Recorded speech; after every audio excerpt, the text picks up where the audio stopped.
কাকা কয়জন থাকেন এখানে? দুইজন, তো চাচি আর আমি। দুজনেই? কাশবনের মাঝখান দিয়ে হেঁটে যেতে হচ্ছে। দেখুন কি বাতাস, আর মাঝখান দিয়ে ছোট্ট একটি আইলের মতো রাস্তা। কাশবন একদম হাতে পায়ে এসে লাগছে। কাকা কি কাজ করতেছেন এখানে? কিলো উঠাইতেছেন? এই চরে আমি আগে অনেকবার আসছি, কিন্তু এমন পরিশ্রম কখনো করতে হয় নাই। ঘোড়ার গাড়িতে উঠছি, ঘোড়ার গাড়িতে করে এখন ভিতরের দিকে যাচ্ছে যে ভাইয়ের সাথে। চারিদিকে ফসলের মাঠ, তার মাঝ দিয়ে ছোট্ট একটি মাটির রাস্তা, একটা মেঠো পথ। সেই মেঠো পথে ট্রাক বগিয়ে ধীর গতিতে ঘোড়ার গাড়ি সামনের দিকে এগিয়ে যাচ্ছে। রায়হান, এবার কয়টা গরু মারা গেছে কাকা? আমার কইলাম 7টা গরু মেরে গেছে। এবার হ্যাঁ, এই বাচ্চাইতে এই পর্যন্ত হেনকে মূর্তি একটা ফক্স উইটে এনে আমাকে এলো বাড়ি আসলো আমার 5 বিঘের ভিতরে। বাড়িটাই? বাড়িটা আমাকে এই শাদিগুড়িতে আমাকে বাড়িটা আসল বড়। কাকা ভালো আছেন? আর আমাকে 60 বছর বয়স হয়ে গেছে, চাউল পোলাও নিতে পার না। এই বুঝাই পারবি না, ঘাস কাটা না, কোনো কিছুই না। পরন্ত বিকালে গাছের উপরে বসে গল্প করতেছে, আর যে গাছের পেয়ারা পেয়ারা খাচ্ছে। ওরা যে খেতে কাজ করে এই ট্যান্ডেস্টার দিয়ে খবর শুনে তারপরে খেতে কাজ করতে যায়।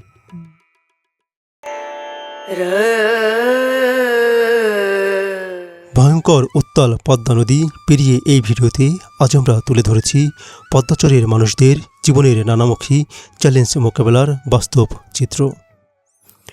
বর্ষায় চরবাসীর যাতায়াতের তীব্র সংকট, অভাব, দুঃখ, দুর্দশার মাঝেও চরবাসীর বেঁচে থাকার তীব্র লড়াই। সবুজে ঘেরা বিস্তীর্ণ ফসলের মাঠ, সেই মাঠের মাঝ দিয়ে সাপের মতো এঁকেবেঁকে বয়ে চলা ছোট্ট মেঠোপথ, আর সেই মেঠোপথের উপর দিয়ে টগবগিয়ে ছুটে চলে ঘোড়ার গাড়ি। সুবিশাল সবুজে ঘেরা ফসলের মাঠ শেষে চরবাসীর ছোট্ট নীড়, গাছপালা, গবাদি পশু আর মানবতায় পরিপূর্ণ এজন্য এক মায়াবী চর। চারদিকে চরের অপরূপ সৌন্দর্য, আর অন্যদিকে চরের সহজ সরল মানুষগুলোর অমায়িক ব্যবহার। সব মিলিয়ে এজন্য এক স্বর্গ রাজ্য। বন্ধুরা, ফরিদপুরের এ চরের অপরূপ সৌন্দর্য, চরের মানুষদের বাস্তবপক্ষে বেঁচে থাকার সংগ্রাম দেখতে ভিডিওটি না টেনে সম্পূর্ণ দেখতে থাকুন।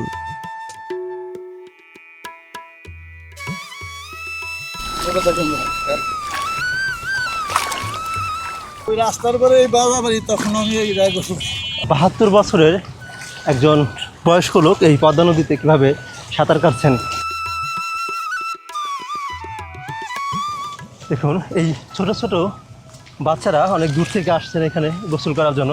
আসলে পদ্মা নদীতে গোসলের অন্যরকম একটা মজা রয়েছেন। এরা এই শৈশবের যে সময়টা পার করছেন, এটি হচ্ছে জীবনের সবথেকে সুন্দর এবং মধুরময় একটি সময়। পদ্মা নদীর চরে যাওয়ার আগেই চোখে পড়ল বেশ কিছু অপরূপ দৃশ্য। একদিকে পদ্মার নতুন জলে ছোট ছোট ছেলেমেয়েরা মনের আনন্দে স্নান করছে, অন্যদিকে পদ্মা নদীর কূল ধরে মাথায় কাঁঠাল নিয়ে হেঁটে যাচ্ছে এক চরবাসী। এই যে দেখুন, নদীর তীর ধরে এক কাকা মাথায় একটি কাঁঠাল নিয়ে হেঁটে যাচ্ছেন। এই কাকার বাড়ি হচ্ছে পদ্মা নদীর চরে। বেড়াইতে গেছিলেন? বেড়াইতে গেছিলাম আবার মেয়ের বাড়ি। ও আচ্ছা, আজকে আবার উবার যাইতেছি। বাড়ি যাচ্ছেন? হ্যাঁ, চরে চরে। চরে পদ্মাপাড়ের শীতল বাতাস আর নীলাকাশের নিচে সবুজের গালিচা, সব মিলিয়ে মন প্রাণ জোড়ানো এ যেন এক প্রাকৃতিক অভয়াশ্রম, যেখানে এলেই ক্ষণিকের মধ্যে চোখের সাথে মনেরও এক দারুণ প্রশান্তি মিলে। ভাই ভালো আছেন? আলহামদুলিল্লাহ ভাই, ভালো রাখছি। অনেকদিন পর দেখাইলো ভাই। হ্যাঁ ভাই, অনেকদিন পরে দেখাইলো। নৌকা কি এখন চালান না? না ভাই, নৌকা চালাইতেছি না। কি করতেছেন এখন? এখন এই জাল পাততেছি নদীতে।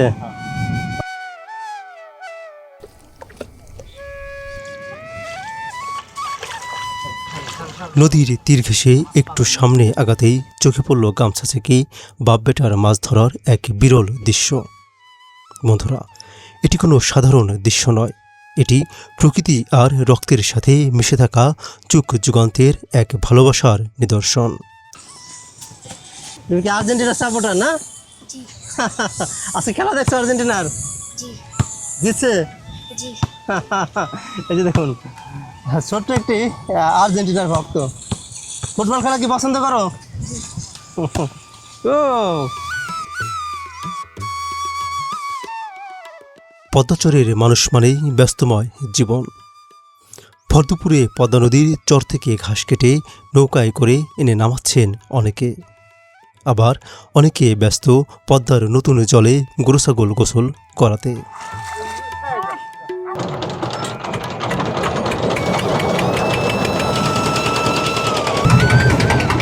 খেয়া নৌকার ইঞ্জিন চালু করা হলো। উত্তাল পদ্মার ঢেউ পেরিয়ে চরের দিকে ছুটতে লাগলো এই খেয়া নৌকাটি। এ নৌকায় করে অনেকেই যাচ্ছেন চরের বাড়িতে, আবার অনেকে যাচ্ছেন চর থেকে ঘাস কাটতে। কিছুটা সময় পর নৌকাটি এসে পৌঁছালো চরের মাটিতে। একে একে নারী পুরুষ সকলে নৌকা থেকে নেমে ছুটতে লাগলেন নিজ নিজ গন্তব্যে। দেখতে দেখতে আমরা পদ্মা নদী পার হয়ে চরে চলে আসছি। এই যে দেখুন, চরে সবাই এখন চরের মাঝে যাচ্ছেন। অনেকে ওপার থেকে এপার আসছেন, আবার অনেকে আসছেন চরে ঘাস কাটার জন্য। আর এই পিছনের দিকে যে ছোট ছাউনিটা দেখা যাচ্ছে, এটি হচ্ছে এই চরের একটা জিরান ঘর। অর্থাৎ এই চরে ওপার থেকে যারা আসেন এখানে এসে একটু বিশ্রাম নেন, আবার চরের ভিতর থেকে যারা আসেন তারাও এসে একটু বিশ্রাম নেন, এরপরে এই নৌকায় করে পার হন। ওই যে দেখুন, সবাই যার যার মতো করে চলে যাচ্ছে যার যার বাড়িতে। আর অনেকে আসছেন ঘাস কাটার জন্য, যে কাকা সাইকেল নিয়ে আসছেন ঘাস কাটার জন্য। নদী পার হওয়ার পরে সবাই নদীর তীর ধরে এইভাবে হেঁটে চরের মাঝে যান। তো আসলে আগে এই যে এই সাইড দিয়ে সবাই যাতায়াত করতো, কিন্তু ভিতরের দিকে পানি বেশি হয়ে যাওয়ার কারণে সবাই এখন এই নদীর এই কিনারা দিয়ে হেঁটে তারপর ওই ভিতর দিক থেকে ভিতরে যাবেন। আমিও ওনাদের সাথে নদীর পাড় দিয়ে হেঁটে চরের মাঝে যাচ্ছি। তো এই নৌকায় যারা আসছেন অনেকের বাড়ি হচ্ছে ভিতরে, তারা ভিতরে যাবেন। আবার অনেকে আসছেন ঘাস কাটার জন্য। এই যে পাশ দিয়ে যেই ঘাসগুলো দেখছেন, এগুলো মূলত তারা কাটে গরুকে খাওয়ানোর জন্য। এই ঘাসগুলো কেটে ওনারা ওপার নিয়ে যাবেন। এই যে সেই কাকা কাঁঠাল মাথায় করে নিয়ে হেঁটে যাচ্ছেন, আমিও যাচ্ছি ওনাদের সাথে। ও দারুণ একটা নতুন একটা অভিজ্ঞতা। দেখুন, কাশবনের মাঝখান দিয়ে হেঁটে যেতে হচ্ছে। দেখুন কি বাতাস, আর মাঝখান দিয়ে ছোট্ট একটি আইলের মতো রাস্তা। কাশবন একদম হাতে পায়ে এসে লাগছে। কাকা, আগে দুই পায়ে দিয়ে যেতেন না? ওদিকে পানি হওয়ার কারণে এখানে এদিকে যেতে হয়। ও আচ্ছা, এটা একটু কষ্ট বাইরে গেলো, তাই না কাকা? পদ্মা নদীর জল বেড়ে যাওয়ায় চরের মানুষদের যাতায়াতের কষ্ট বেড়ে গিয়েছে বহুগুণ।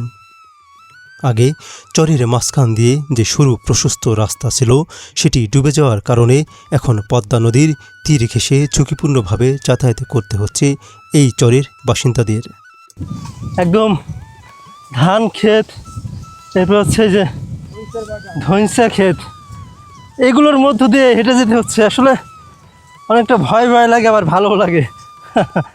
এখান দিয়ে তো কাকা রিক্স না হেঁটে যাওয়া? সাপ টাপ পড়ে না সামনে?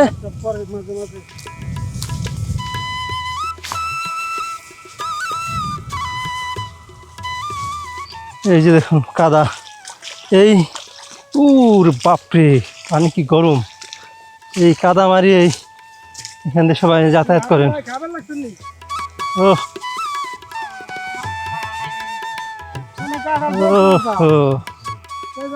কাকা, আসসালামু আলাইকুম। ভালো আছেন কাকা? ক্ষেতের আইল ধরে কিছুটা সামনে আগাতেই চোখে পড়ল দুজন বয়স্ক কৃষক কিষানি ছোট্ট একটি গাছের নিচে বসে দুপুরের খাবার খাচ্ছে। এই যে দেখুন, এই কাকা এক মুরব্বী এই ছোট্ট এই গাছটার নিচে বসে খাওয়া দাওয়া করতেছেন। কাকা কি কাজ করতেছেন এখানে? কিলো উঠাইতেছেন? আচ্ছা, আপনি কি ওপার থেকে আসছেন নাকি? ও আচ্ছা আচ্ছা। কাকার বয়স কত হবে এখন? বয়সরা পাড়ায় আসি সেদিনকে আসি। কাকলি মা করে গলা ভেঙে দিয়েছে। বিশাল চরের মাঝে এই ছোট্ট একটি গাছের নিচে বসে এই কাকা আর এই কাকি খাওয়া দাওয়া করছেন দুপুরের। ওনারা মূলত এই চরে আসছেন কাজ করার জন্য। ওরা এই চরের থেকে তিল তুলছেন এবং এখন দুপুর টাইম, তো দুপুরের খাওয়া দাওয়া করছেন ওনারা ওইখানে বসে। আসলে এখন আপনার পানি কিছুটা বাড়ার কারণে চরের মানুষের যাতায়াত অনেকটা কঠিন হয়ে পড়েছে। এই ভিতর দিয়ে একটি ছোট্ট একটি নদী রয়েছে, সেই নদীতে এই মেন পদ্মা থেকে পানি ঢুকে গিয়েছে। এই জন্যই তাদেরকে এখন অনেক ভিতর দিয়ে ঘুরে এরপরেই এখান দিয়ে যেতে হয়। আর এই রাস্তাটা অনেকটা ধান এরপরে ঘাসের মধ্য দিয়ে হওয়ার কারণে অনেকটা জঙ্গল, ওইদিকে অনেকটা পরিষ্কার ছিল।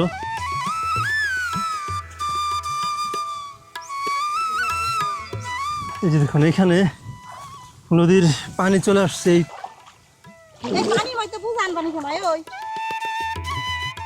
চরের মাঝের নদীতে হাঁটু পানি মারিয়ে খোলা আকাশের নিচ দিয়ে ফসলি জমির মাঝ দিয়ে চরবাসী এক একজন এক এক দিকে ছুটতে লাগল। একদিকে সুবিশাল সবুজে ঘেরা ফসলের মাঠ, আর ফসলের গা ঘেঁষে বাতাসের ঢেউ। এ যেন এক দিশেহারা অনুভূতি।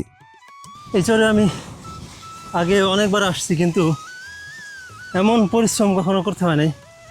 এবার অনেক পথ ভিতর দিয়ে হেঁটে তারপরে ভিতরে যেতে হচ্ছে।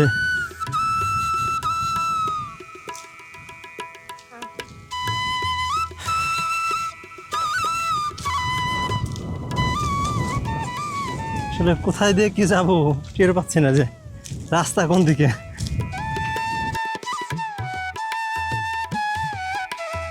সবুজে ঘেরা দিগন্ত জোড়া ফসলের মাঠের আইল ধরে এ চরের বাসিন্দা এক কাকির পিছন পিছন যেতে লাগলাম, আর দেখতে লাগলাম মাতাল করা প্রকৃতির অপরূপ লীলা খেলা।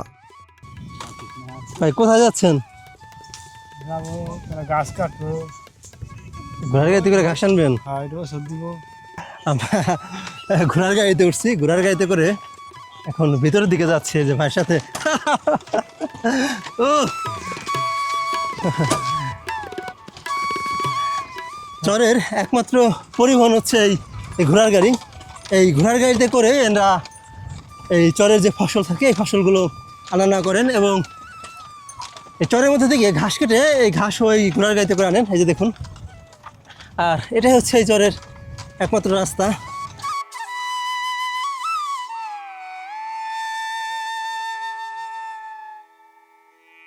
নীলাকাশের নিচে সবুজে ঘেরা ফসলের মাঠ, মাঠের মাঝ দিয়ে ছোট্ট একটি মেঠো পথ, আর সেই মেঠো পথের বুক দিয়ে এগিয়ে যাচ্ছে ঘোড়ার গাড়ি। গ্রাম বাংলার কি এক মায়াবী রূপ, যে রূপ আমায় মাতাল করে বারংবার। এজন্যই এরূপের প্রেমে পড়ে বারে বারে ছুটে আসি এ চরে। চরের মধ্যে ঘোড়ার গাড়িতে চড়ে সামনের দিকে এগিয়ে যাচ্ছি। আসলে এটা খুব ভালো লাগে। দেখুন চারিদিকে ফসলের মাঠ, তার মাঝ দিয়ে ছোট্ট একটি মাটির রাস্তা, একটা মেঠো পথ। সেই মেঠো পথে টক বগিয়ে ধীর গতিতে ঘোড়ার গাড়ি সামনের দিকে এগিয়ে যাচ্ছে। আসলে এর থেকে সুন্দর, এর থেকে আনন্দের আর কি হতে পারে, এর থেকে আর চমৎকার কি হতে পারে। দেখুন কত সুন্দর, বাহ দারুণ লাগছে।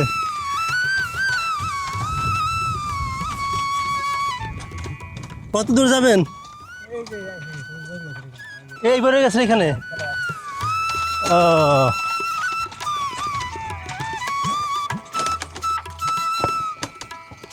এই যে দেখেন এখানে বৃষ্টিতে পানি জমে গেছে।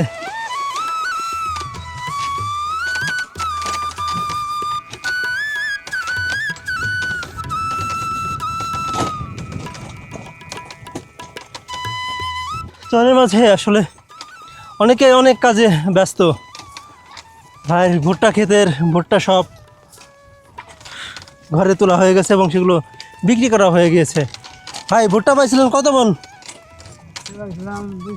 200 মন। ও কত করে মন বিক্রি হয়েছে ভাই? 1020, 30, 1020, 30। ও আচ্ছা, ও ঘোড়ার গাড়িতে করে আমরা অনেক দূর চলে আসছি দেখুন।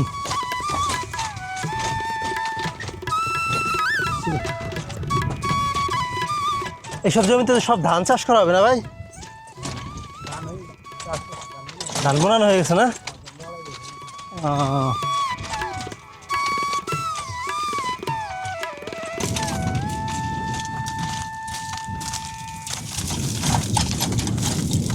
ওই কলা গাছের জায়গায় যাবেন?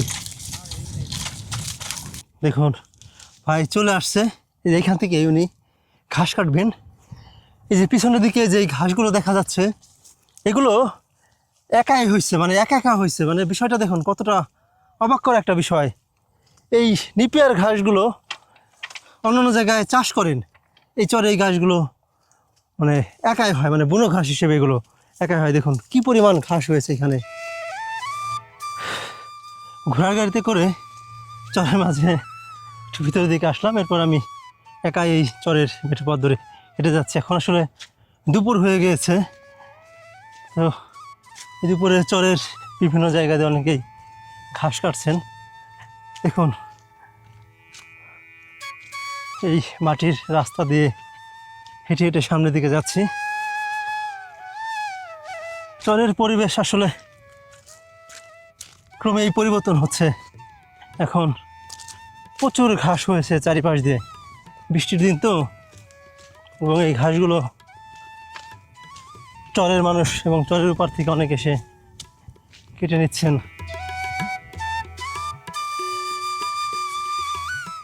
উত্তপ্ত দুপুরে চরের মেঠো পথ দিয়ে ঘোড়ার গাড়িতে করে ঘুরে বেড়ানো এক ভিন্ন অভিজ্ঞতা।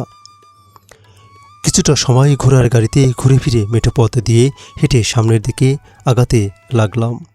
ওই যে দেখুন পিছনের দিকে একজনকে দেখা যাচ্ছেন, যিনি ঘাস কাটছেন চরের ক্ষেত থেকে। আমরা কাকার সাথে চরের মাঝে আসছি। এই ছাগল কি কাকা আপনার না, হ্যাঁ হ্যাঁ যে ঘাস কাটছে? ওই দেখেন এক চাচি। হ্যাঁ, চাচি ভালো আছেন? একা একা বসে আছেন কেন? গাং পড়তে আইটাইস হাইটে আসছেন? ওইখানে বসছেন কে? জিরিতেছি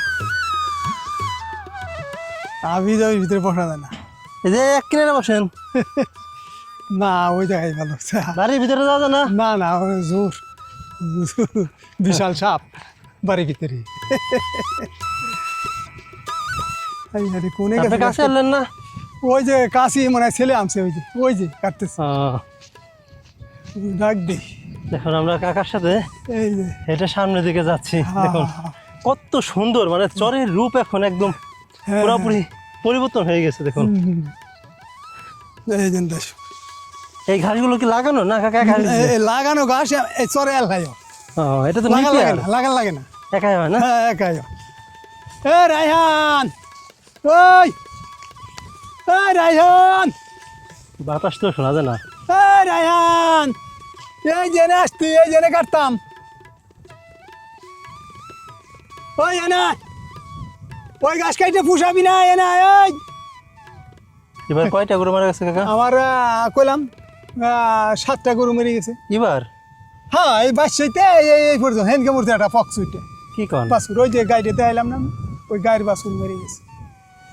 আমার কইলামই তো, আমার এই এলাকায় কয় ওরই বাড়লো বেশি সমস্যা। আল্লাহ আমার তো এই কোনো একটা সমস্যা হলে ডাক্তার দেখান না করে? 50,000 টাকা খরচ করছি। 50,000 এই হেনকে 2টা গরু ওই যে দিছি, ভ্যাকসিন দিছি 4টের, আবার লাগছিল 2,000। তারপরে ওই যে একটা গলায় কাটছিল, তারপরে 1600 টাকা খরচ করলাম, খরচ আছে। ওই 10-12 লাখ টাকার গরু মারা গেছে? হ্যাঁ ইস, বিশাল বড় ক্ষতি হয়ে গেছে কাকা। 20 সাল মানে আমার বড়ি দিয়ে আর এই যে দিয়ে আমার হলো কইলাম এটা বাড়ি, এটা বর্গা দিয়েছিলাম 50,000 আর 5,000, আর এটা হলো কিনছিলাম 70,000 টাকা দেয়, এটা কিনছিলাম 40-45,000 টাকা দেয়। হ্যাঁ, আর এটা হলো বাড়ির বাছুর, আইরা বাছুর এত বার হয়েছিল, সেটা মরে গেছে। তারপরে এই যে হেনকেটা মরলো। আমার গরু ওই যে আল্লাহ বাঁচা রাখলে ওই 3টা 2 লাখ টাকা করে নেওয়া লাগবে না? আপনার গরু তো অনেক সুন্দর, হ্যাঁ একবার তরতাজা। তা তোর দাদা মানে আমি এই যে আমার বুই, এই যে বাড়ি করতে নামি আমরা এই যে গেছি। এই জমি সব আপনাদের না? হ্যাঁ হ্যাঁ, এই জমি আমাদের। এই জায়গায় একেবারে ওই এই হ্যাঁ পর্যন্ত? হ্যাঁ, ওর পদ্মা বন্ধু হ্যাঁ। ওরে বাপরে, বিশাল জমি। হ্যাঁ ওইটা বাড়ি ছিল, ওই যে বাড়ি ছিল আমাকে, এই যে পদ্মা নামা এনে গাং ছিল, টেপাকলা গাং।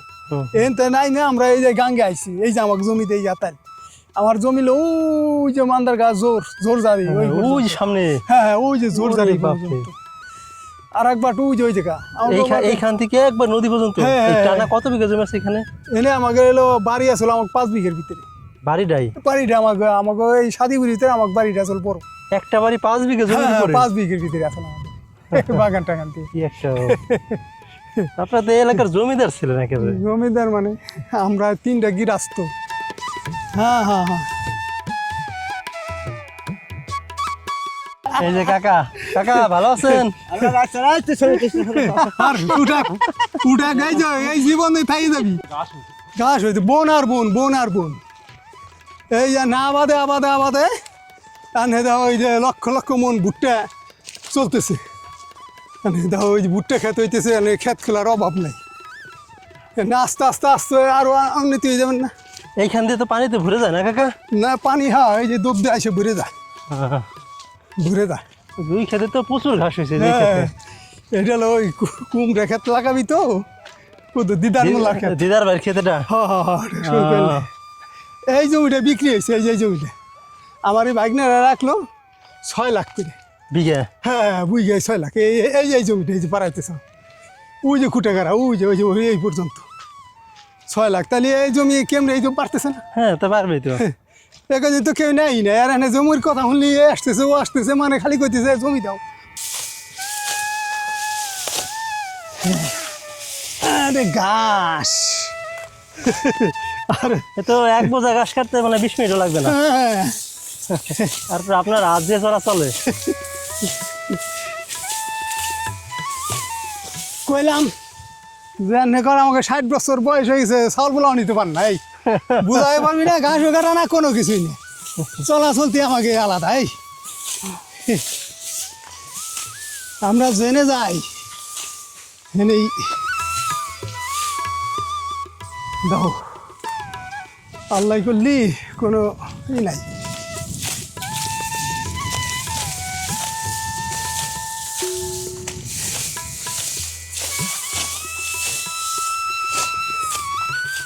বাপ বেটা দুজনে মিলে এসেছে গরু ছাগলের জন্য ঘাস কাটতে।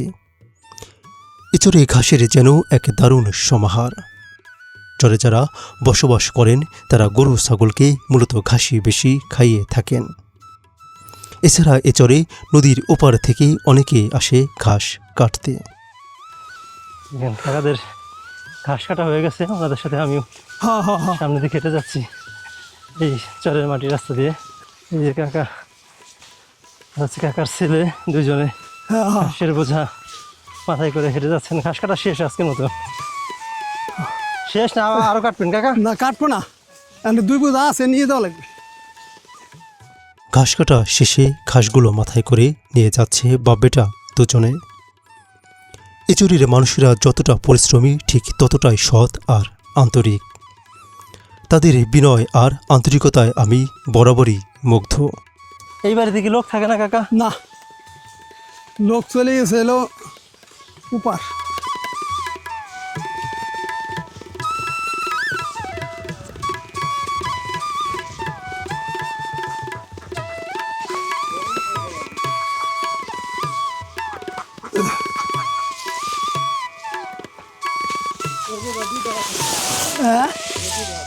কি এটা হেলা হারছে, টোটটা দে দে দি দে দে। গরু বাঁধি থুই যাবনি, গরু বাঁধি থুই যাই, গরু সারি। গরু কি ঘরে নিয়ে যাবেন না? গরু তাড়াতাড়ি না, নেওয়া বেলা হয়ে গেছে তো।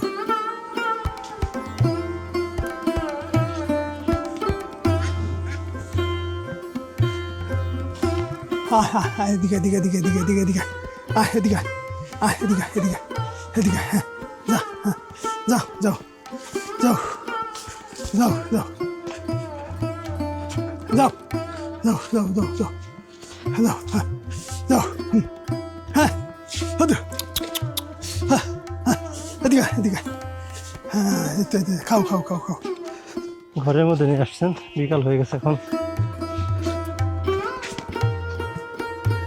দোয়া বানি পরে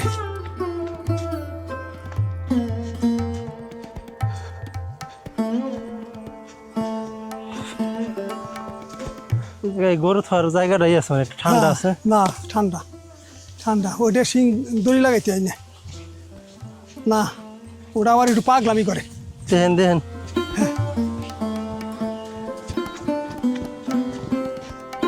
দিশে পায় না।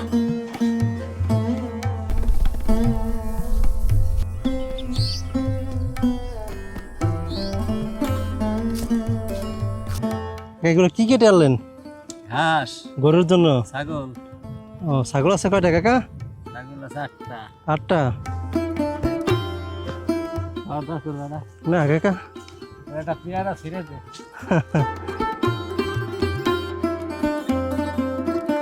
কাকা ফসলি খেতেই নিড়ানি দিয়ে একটা টুকরিতে করে কিছু ঘাস নিয়ে এসেছেন ছাগলের জন্য। এচরে যারা বসবাস করেন সবাই কম বেশি গরু ছাগল ভেড়া লালন পালন করেন। কাকা এই ঘাস ধুইতে হবে না? না। এভাবেই খাবে? গরু পালেন না কাকা? হ্যাঁ, গরু আছে 4টে। 4টে গরু? ও আচ্ছা আচ্ছা। 6টা দিলে দেখি নাকি।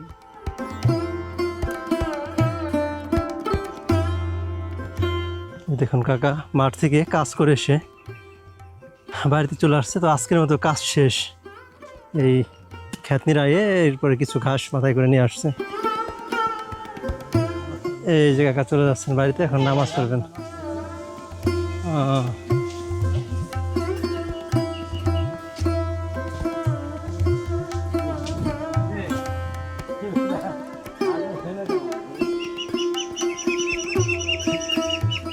এই কাকা ঘাস নামাই ফেলাইলো। এই ভেড়া কার কাকা আপনার? হ্যাঁ। আচ্ছা, আসিস। হ্যাঁ ওকে।